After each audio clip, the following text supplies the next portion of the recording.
수업을 시작하기 전에 저는 이제 얼굴은 안 비치고 수업을 본격적으로 할게요. 예, 다시 한번 인사드립니다. 5주차 수업을 시작하겠습니다.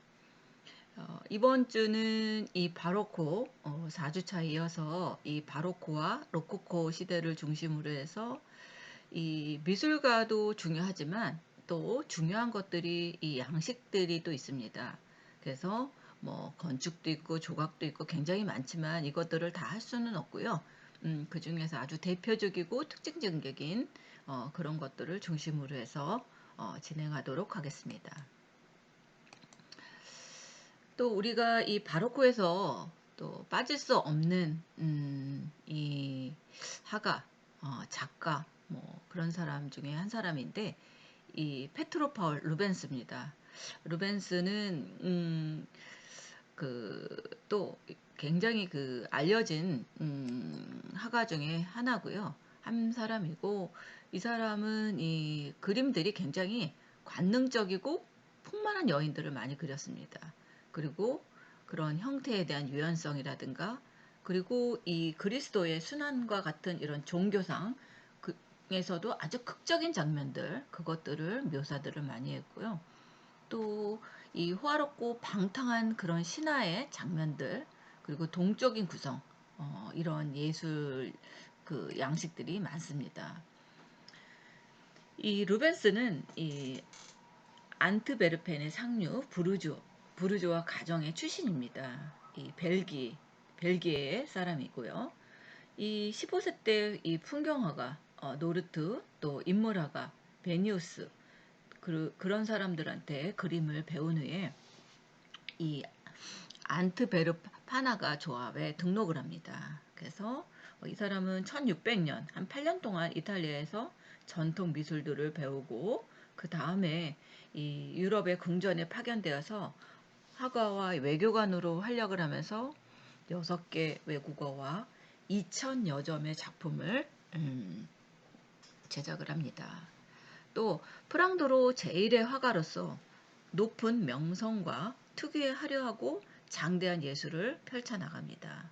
또 이 그림이 뭐 이따가 다음에 나오겠지만 이 플란다스에게 여러분들은 기억을 할지 모르겠지만 슬픈 그 애니메이션 일본 만화 영화입니다. 저는 이제 그 어렸을 때 그 플란다스의 개를 봤기 때문에 잘 알고 있는데 그 그림에서 이 그림이 아주 또 유명해졌죠. 그 왜 그럴까요? 왜 유명해졌을까요? 이따가 알려드리겠지만 그만큼 그 플란다스의 그 지방에서 이 그림을 보기 위해서 그때는 이 그림을 보려면 돈을 내고 지금도 마찬가지죠. 무료로 하는 데도 있지만 유료도 많이 있었죠.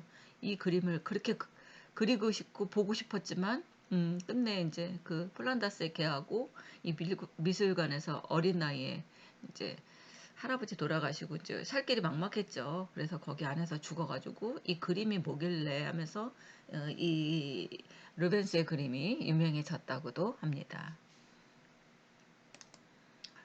이 루벤스는 이 17세기 바로코를 대표하는 화가입니다. 그리고 벨기에에서 자라서 1600년 아까 얘기한 것처럼 8년간 이탈리아에서 공부를 하고요. 또 고대 유물 등을 묘사하기도 하고 또 전성기 그런 르네상스의 대가뿐만 아니라 당시 로마에서 활동하던 이 카라바조의 미술까지도 다 이거를 습득 습득했다고 그랬나요? 섭렵할 수 있을 적 다 이제 머릿속에 넣었겠죠. 그렇게 공부를 했다고 합니다. 미술 공부를. 그리고 북유럽 이 바로크의 주도적인 화가로서 거대한 화면에 사물을 운동감 있게 배치하고 이 색감과 명암을 아주 풍부하게 묘사했다고 합니다. 그리고 역사화, 종교화, 인물화 각 분야에서 굉장히 뛰어난 그런 그림을 그렸, 그렸다고 합니다.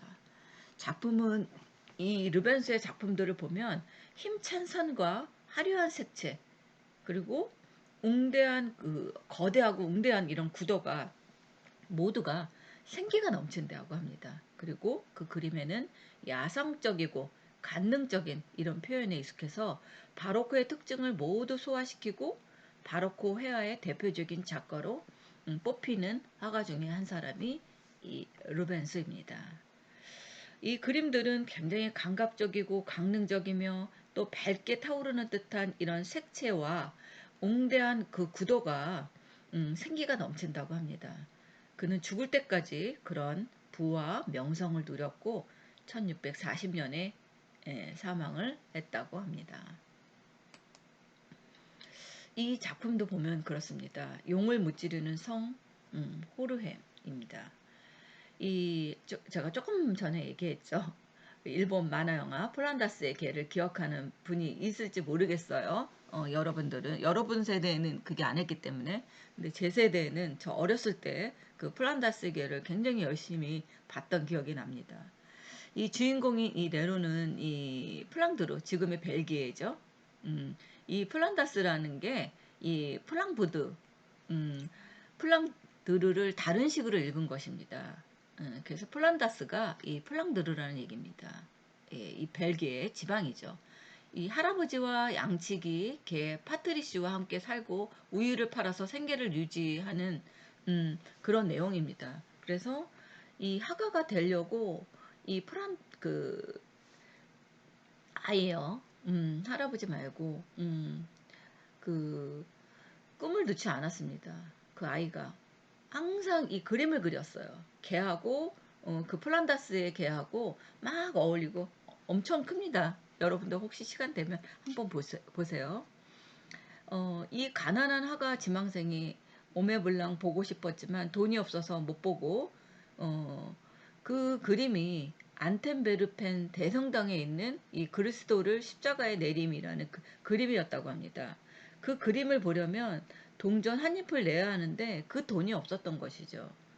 또 할아버지가 돌아가시고 그림에 이제 포기를 안 한 거죠.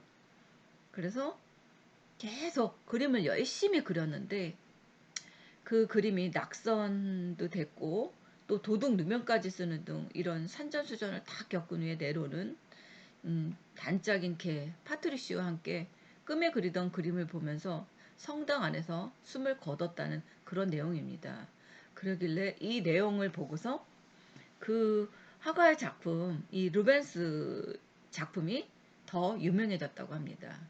그 아름다운 그림에 그렇게 슬픈 이야기가 그리고 어린이 아이들이 많이 보는 그 만화 영화에 가난한 어린이가 세상의 벽을 부딪혀 고생하다가 죽은 그런 비관적인 이야기라고 이제 소문이 난 거죠. 그래서 이 만화 영화 덕분에 루벤스의 이 화가 이름이 더 유명해졌다고 합니다. 이 어린 나이에 그런 삶의 벼랑 끝에 몰린 이 네로와 파트리슈, 이 루벤스의 그림이 무엇이었을까요? 요즘 어디서나 이야기하는 그런 힐링이라는 것이 있지 않습니까? 이렇게 기댈 곳 없는 순간에 너무나도 바랐던 것들이 아마 이 그림들을 보면 이 그림을 보면서 그 당시에 이 힐링을 찾고자 했던 거 아닐까 하는 생각도 듭니다. 음, 그래서 이 루벤스 그림이 한때 또 유명을 해졌습니다. 근데 루벤스 그림을 보면 정말 이 사실적으로 보입니다. 이 그림들이. 이 색감하며 그 웅장함하며 이런 그 표정이며 이런 것들이 굉장히 사실적인 이런 표현을 모셔한 것을 볼 수 있습니다. 생동감이 있죠. 현실감이 있고. 예. 이건 파리스의 심판입니다. 루벤스도 이 주노, 비너스, 미네르바 이런 그리스 신화에서 나오는 이런 헤라, 아프로디테, 아테나 이런 세 여신이 미를 겨루는 가운데 세 여인이 이렇게 미를 거르고 있죠. 가운데 트로이 왕자 파리스가 황금 사과를 들고 세 여인을 번갈아 쳐다보다 결국 비너스에게 사과를 건네는 장면이 펼쳐진다고 합니다. 이 트로이 전쟁의 원인이 된 유명한 신화 속 이야기입니다. 세계 최초의 미인데 이 장면은 고전파 시대까지 화가들이 즐겨 그렸던 주제라고 합니다. 루벤스 역시 예외가 아니어서 이 그림이 걸려 있어서 이 그림을 이런 그림들 이그 신화에 나오는 그리스 신화에 나오는 이런 그림들을 그렸다고 합니다. 그래서 이 지금 현재 내셔널 갤러리 29번 방에 이런 똑같은 구제를 그린 루벤스의 작품이 전시되어 있다고 합니다. 이거는 그 인동덩굴 그늘에서 이자벨라 프란트와 함께한 자화상입니다. 이 그림의 배경이 된 이 인동 덩굴은 이게 그 뒤에 있는 그림들이에요. 이 꽃 그림이요. 이게 행복한 결혼을 암시하는 식물이라고 합니다. 당시 루벤스의 삶을 짐작하게 해주죠. 예, 이탈리아에서 막 돌아와 재능을 인정받은 후에 루벤스와 좋은 집안 출신의 기수인 이자벨라 프란트의 결혼을 축하하기 위한 것입니다. 신부의 그런 보석같이 화려한 의상의 장식들, 한 손에는 검을 만지작거리고 있죠. 이렇게 검을 이렇게 만지작거리고 있죠. 루벤스의 모습은 이 화가가 젊은 나이에 이미 세속적으로 크게 성공하였다는 것을 보여주기 위해서 이런 그림을 그렸다고 합니다. 그래서 결혼하는 이제 그 당시는 이제 사진이 없었지 않습니까? 그래서 이런 초상화를 이제 그렸겠죠. 장면들을. 그래서 이렇게 식물까지도 인동덩굴이라는 이런 행복의 결혼이라는 그것들을 암시해서 이렇게 그렸던 것 같습니다. 생애의 모든 영예를 누리며 많은 작품을 남겼는데요. 그는 이 소장품도 최고의 것이 됐고요. 때로는 외교사절에 활약하며 당대를 풍미했던 인물이라고 합니다.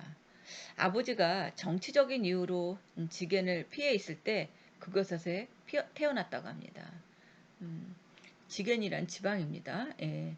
아버지가 죽자 10살 때 가족과 함께 고향인 안트베르펜으로 돌아와서 라틴어 학교에 다녔다고 합니다. 3년 뒤에는 14세에 날랭 백작 부인의 시동이 되어서 귀족사회의 습속을 익혔고 화가가 될 것을 계획했다고 합니다. 14살에 이렇게 벌써 목표를 세운 거죠. 이탈리아에 머무는 동안 8년 동안 이렇게 베네치아, 로마, 고대 미술과 르네상스의 거장들의 작품을 연구하고 또 당시에 이탈리아의 그런 바로코 화가인 이 카라바조와 카라비치파의 영향을 받아서 장족의 그런 발전을 이뤄서 차차 명성을 얻게 되었다고 합니다. 이 루벤스는 이 북유럽 바로크의 주도적인 인물이고요. 해화가로서의 그의 영향력은 건축가 베르니보다 훨씬 지대했다고 합니다. 이 작품의 특징인 이런 역동적인 묘사와 구도, 화려한 색채, 아까 보인 것처럼 그리고 사람들은 세세함은 떨어진다는 평가도 많았다고 합니다. 또 여인들을 그릴 때는 굉장히 풍만하게 그리는 걸로 유명하고요. 또 쉬운 3살 때 16살 소녀와 결혼을 했다고 합니다. 어마어마하죠. 딸보다도 더 어린 그런 소녀와 결혼하기도 했던 음, 16살 아내의 초상화도 살이 풍만한 걸로 보면 원래 풍만한 여성들을 좋아했던 것 같습니다. 어린 두 번째 부인 헬레네는 미인으로도 유명했지만 헬레네는 또 루벤스 그림의 루드 모델을 한 적이 많은 걸로 유명합니다. 그래서 루벤스가 그랬대요. 아니, 아내가 화가인 남편을 위해서 루드 모델이 되어주는 게 뭐 어때서? 라고 할 정도로 그랬다고 합니다. 근데 그 루드 그 모델을 하는 거는 본인 혼자서 하는 게 아니죠. 여러 명이 같이 함께 그렇게 루드화를 그리는 작업실을 하는 거기 때문에 그랬는데도 그거에 개의치 않았던 것 같습니다. 왜냐하면 이런 수십 명이 작업하는 그런 환경에서 이 어린 아내 혼자 알몸으로 각종 포즈를 잡게 했다는 것이죠. 근데 그랬던 두 루벤스도 그렇고 아내 헬레나도 그렇고 그런 부분에서는 굉장히 그 직업 정신이 상당히 투철했던 모양이다 하는 그런 이야기도 있습니다.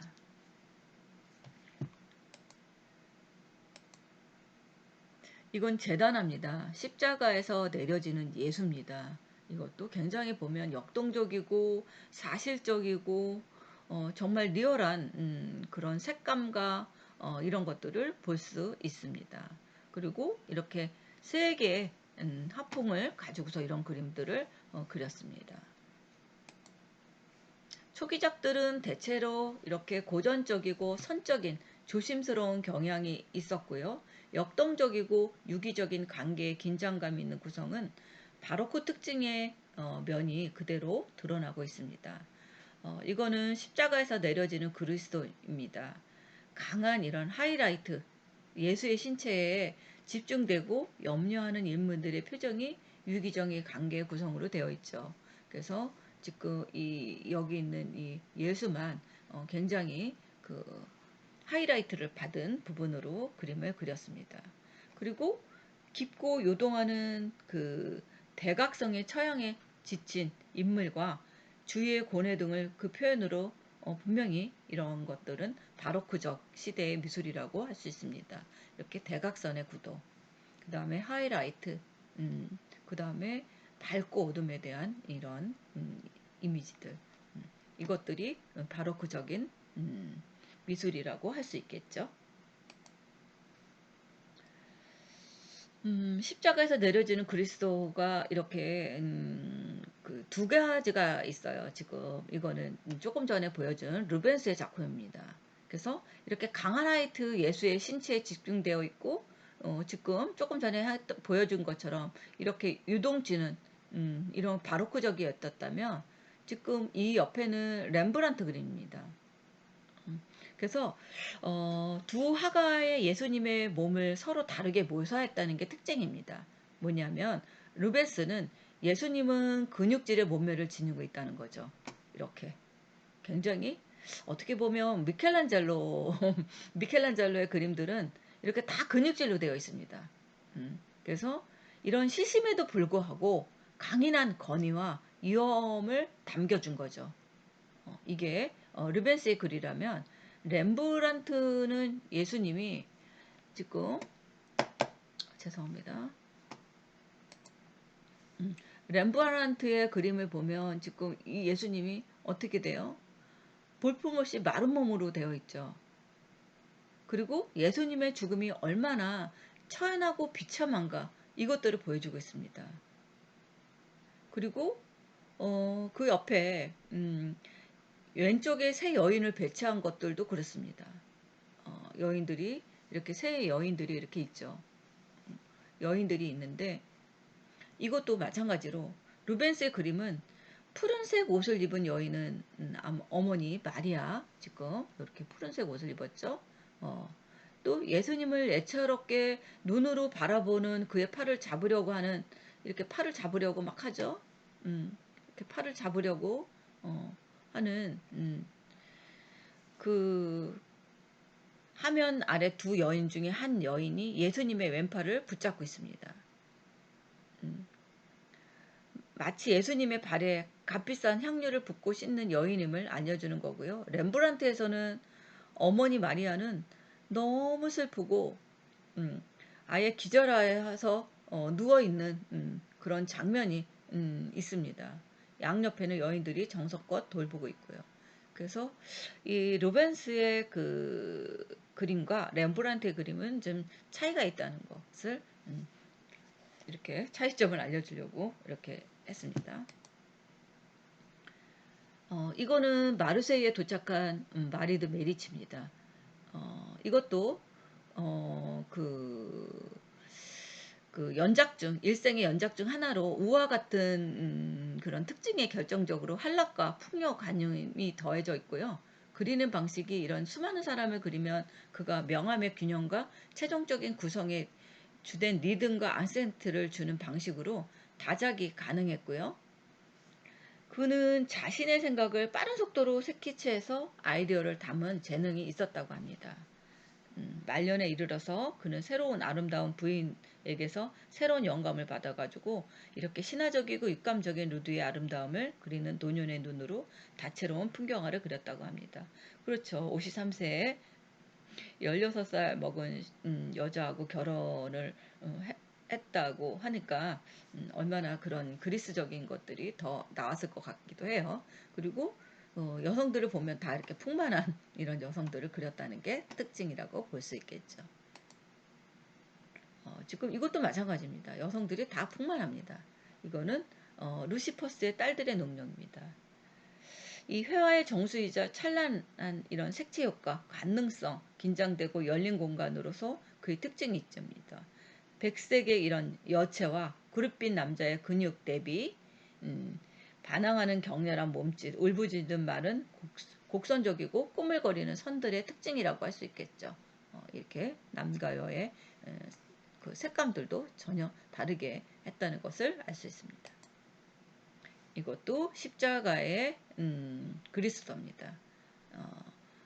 이것도 마찬가지로 이렇게 예수님들은 이렇게 다 그림들이 다 근육질로 이렇게 되어 있습니다. 이것도 강한 하이라이트가 예수의 신차에 집중되고 있죠. 염려하는 인물들의 표정이 유기적인 관계 구성이 있고 깊고 요동하는 대각선 이런 그 표정들 이런 것들이 바로크적이라고 할 수 있겠습니다. 이건 루벤스의 삼성과 데릴라입니다. 이것도 바로크 전성기 시대의 이런 그림을 알려주고요. 작가가 직접 연출하기도 했고 조명빛으로 이렇게 강조를 했습니다. 루벤스의 작품을 통해서 이런 구약 성서의 그런 사사기에 등장하는 삼선의 이야기를 카라바자 스타일로 빛을 이용해서 인물을 강하게 대비시키고 극적인 장면, 긴박한 장면을 이렇게 구성했다고 합니다. 아마 루벤스의 삼손과 데릴라를 보면 르네상스 스타일에 어떻게 그림이 바뀌게 되었는지 금방 이해할 수 있죠.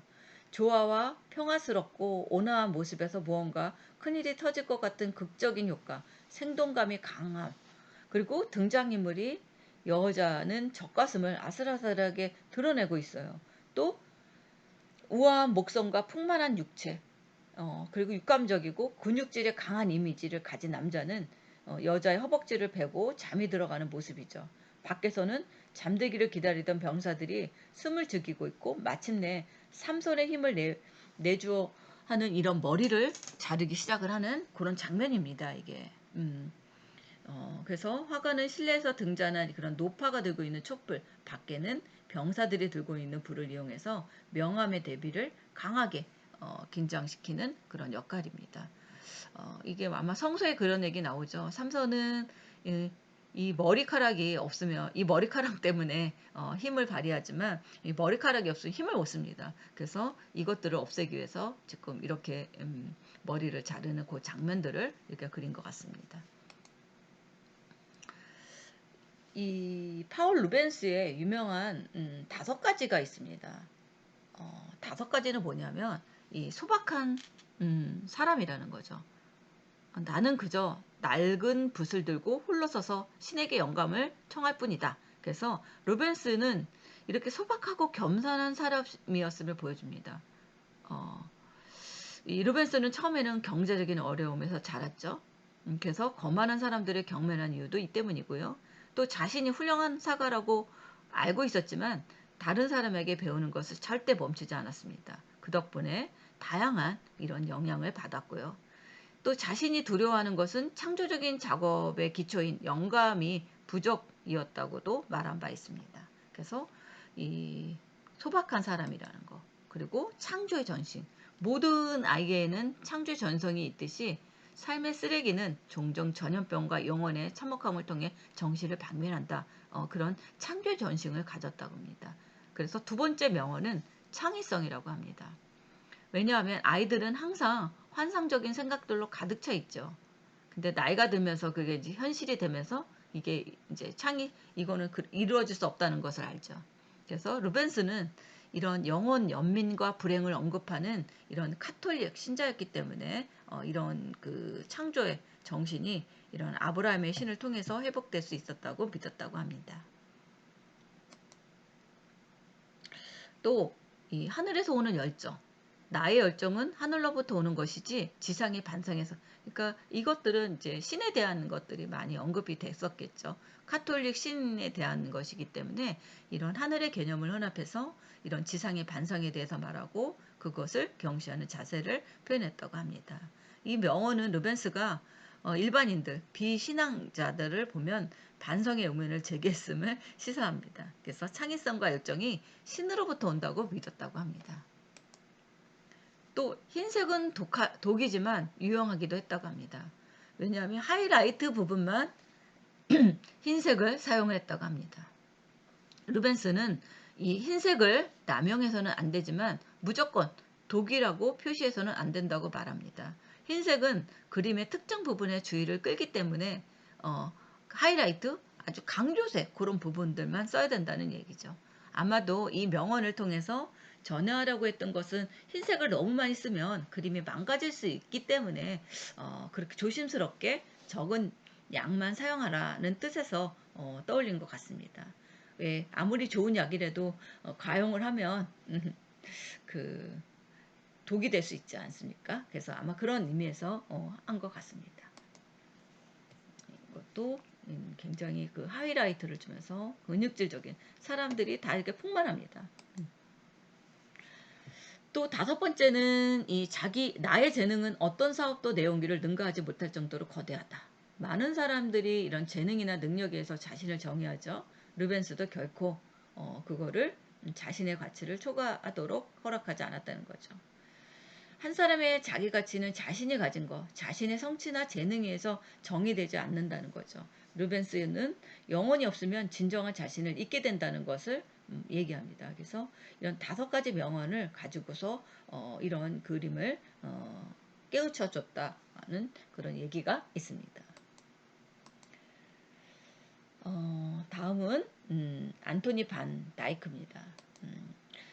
이 사람도 블랑드루 사람이고 자아상, 그 다음에 이 사람도 이런 찰스 2세 이런 것들을 했고요. 이 사람도 루벤스의 주도하에서 같이 그림을 그렸습니다. 이 사람도 같은 지방 사람이고요. 루벤스 사후 17세기 블랑드르를 대표했던 화가입니다. 루벤스를 이어서 아마 같이 했던 것 같고요. 이 사람도 궁정 화가입니다. 이 사람도 이런 종교, 신화, 우의적인 소재로 다뤘고 추상화로 아주 뛰어난 작품으로 유명합니다. 이것도 이런 자아상 이런 그림들을 그렸습니다. 이거는 선제후 루이 1세와 로베트 형제를 이렇게 그렸습니다. 이거는 사냥 중에 찰스 1세를 그렸습니다.